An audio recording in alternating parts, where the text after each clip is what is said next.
Nakatakdang basa ng sakdal ngayong araw si dating Senador Bong Revilla sa Sandigan Bayan.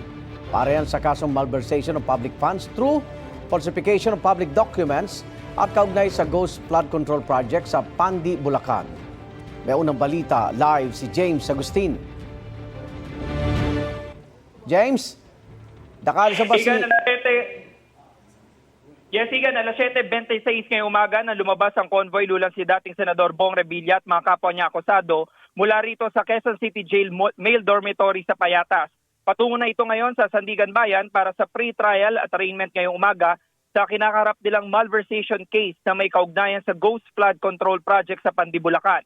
Kabilang sa mga kapwa akusado ni Revilla ang mga dating DPWH Bulacan engineers na sina Bryce Hernandez, JP Mendoza, RJ Dumasig at Finance Section Chief Juanito Mendoza. May pitigan yung seguridad na pinapatupad ng mga tauhan ng Bureau of Jail Management and Penology at Philippine National Police. Kasama rin sa convoy, yung nakita natin may isang bus ng BJMP at yung kanilang transport vehicle, maging isang ambulansya. Inaasahan na diringgin din ng Anti-Graft Court ang mosyon ng kampo ni Revilla na mailipat siya sa PNP Custodial Center sa Camp Crame ngayong araw. Yung mga latest mula po dito sa Quezon City, balik sa Igan. Maraming salamat, James Agustin.